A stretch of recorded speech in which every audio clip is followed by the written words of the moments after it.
पुणे येथील Swargate ST stand परिसरात उभ्या असलेल्या शिवशाही बसमध्ये 26 वर्षीय तरुणीवर बलात्कार झाल्याची धक्कादायक घटना समोर आली आहे। पहाटे 5:30 वाजण्याच्या सुमारास घडलेल्या या घटनेमुळे परिसरात खळबळ निर्माण झाली। प्राप्त माहितीनुसार पीडित तरुणी पुण्यातून फलटणच्या दिशेने प्रवास करत होती। स्वारगेट एसटी स्टँड येथे थांबल्यानंतर एका अनोळखी व्यक्तीने तिची बस दुसऱ्या ठिकाणी थांबली असल्याचं सांगितलं, मात्र तरुणीने त्याच्यावर विश्वास ठेवला नाही। या दरम्यान आरोपीने तिच्या एकटेपणाचा फायदा घेत तिला विश्वासात घेतला आणि जवळ उभ्या असलेल्या एका बंद शिवशाही बसमध्ये घेऊन गेला। बस बंद असल्याचं लक्षात आल्यानंतरही आरोपीने तिला आत जाण्यास सांगितलं आणि स्वतःही बसमध्ये घुसला। त्यानंतर त्याने तिच्यावर जबरदस्ती केली आणि तिथून फरार झाला। या धक्कादायक घटनेनंतर तरुणी फलटण जाण्यासाठी बसमध्ये बसली होती। बसमध्ये बसल्यानंतर तिने आपल्या मित्राला फोन करून संपूर्ण प्रकार सांगितला। मित्राने तिला पोलिसांकडे जाण्याचा सल्ला दिला। यानंतर तिने स्वारगेट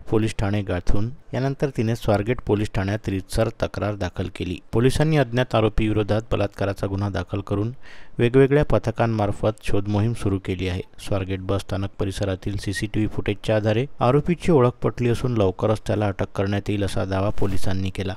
ही घटना समोर आल्यानंतर एसटी स्थानक परिसरातील सुरक्षेवर मोठं प्रश्नचिन्ह निर्माण झालं आहे। ऍक्च्युली ही जी मुलगी आहे ही पुण्यामध्ये कामाला आहे ती आणि ती इथून फलटणला तिच्या गावी चाललेली होती। सकाळी 5:30 पावणे 6च्या दरम्यानची ही गोष्ट आहे। ती स्वारगेट बस स्टँड मध्ये बससाठी थांबलेली होती ती। तर त्यावेळेला आरोपी जो आहे तो तिथे गेलेला होता, तिच्याकडे फिरताना पण दिसतोय आणि तिच्या शेजारी बसलेला एक माणूस उठून गेलेला आहे। हे दोघांचं बोलणं चालल्यावरती आरोपी तिच्याशी बोललेला आहे, तिच्याशी गोड गोड बोलून त्यानं ओळख करून घेतली तिच्याशी आणि तिला म्हटलं की फलटणची कुठं जाते ताई असं तिला विचारलं।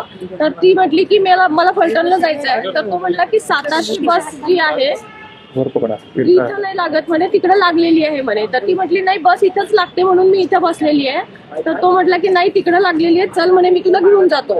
आणि सीसीटीव्ही फुटेज मध्ये ती मुलगी त्याच्याबरोबर जाताना दिसते आपल्याला। तर ती त्याच्याबरोबर गेली आणि तिथं गेल्यानंतर बसमध्ये अंधार होता म्हणून तिनं हा प्रश्न काढला की बसमध्ये तर अंधार आहे म्हटली ती। तर त्यावेळेला तो म्हटला की ही रात्रीची लेटची बस आहे त्यामुळे लोक झोपलेले आहेत म्हणून दिवे बंद आहेत, तू वरती चढून टॉर्चने चेक करू शकते। आणि मग तिला असं गोड बोलून त्यांना वरती चढायला सांगितलं। ती ज्यावेळेला टॉर्च लावायसाठी वरती गेली त्यावेळेला मग त्यानं मागून दरवाजा लावून घेतला आणि तिच्या बाबतीत हा अतिप्रसंग घडलेला आहे तिथे। त्याच्यानंतर तो आरोपी उतरून गेला। ही मुलगी बसमधनं उतरली आणि आपल्या बसने म्हणजे कुठेही तिथं दुसऱ्या बसचा एक ड्रायव्हर तिथे दिसत आहे वगैरे, पण ती उतरून दुसऱ्या बसने आपल्या गावी चाललेली होती आणि जात असताना मग तिला मित्राशी बोलली आणि मित्रांना सांगितल्यानंतर ती पोलीस स्टेशनला इथं कंप्लेंट देण्यासाठी आली। काल ती इथं पोलीस स्टेशनला आल्यानंतर तिनं कंप्लेंट दिल्यानंतर आम्ही इमिडिएट सीसीटीव्ही फुटेज काढलेले आहेत तिथले। त्या सीसीटीव्ही फुटेजमध्ये आरोपी आम्हाला निष्पन्न झालेला आहे। सदर आरोपी हा ग्रामीणच्या हद्दीतला शिरूर गावचा आहे। याच्यावरती पूर्वी 392 सारखे शिरूर शुक्रापूरला गुन्हे दाखल आहेत आणि आरोपीची हे झालेलं आहे, निष्पन्न झालेलं आहे। ह्याच्यातला या आरोपीला शोधायला कालपासून जवळपास आमच्या 8 टीम काम करतायत। क्राईमच्या टीम आहेत, ड्रोनच्या टीम आहेत आणि जवळपासच्या भागामध्ये सगळीकडे त्याचा शोध घेतला जातोय। डॉग स्पॉट पण रात्री नेलेला होता, तिथल्या शेतांमध्ये वगैरे कुठं लपून बसलं असेल तर त्या दृष्टीने आमचा सर्च सगळा कालपासूनच चालू आहे। बोलणं झालंय का ज्यांच्या प्रॉपर्टीत ही घटना घडली आहे त्या लोकांना एसटीच्या कुणालाच काही माहिती नाही असं काही घडलंय त्यांच्याकडे? असं माहित नसायचा प्रश्न नाहीये तिथं, परंतु आमच्याकडे कंप्लेंट आल्यानंतर आम्ही त्याच्यावरती कारवाई चालू केलेली आहे। तिथं रात्री सुरक्षा रक्षक नसतात का? पॉईंट आहे आपला पोलिसांचा, त्या सीसीटीव्हीचा आउटपुट आपल्या स्वारगेट पोलीस ठाण्यामध्ये बरोबर मध्ये बस पार्क केलेली होती स्वारगेट एसटी स्टँडच्या। अशा बसमध्ये रेप होतो, बलात्कार होतो एका 26 वर्षाच्या मुलीवरती आणि त्या आजूबाजूला कुणालाच कळत नाही।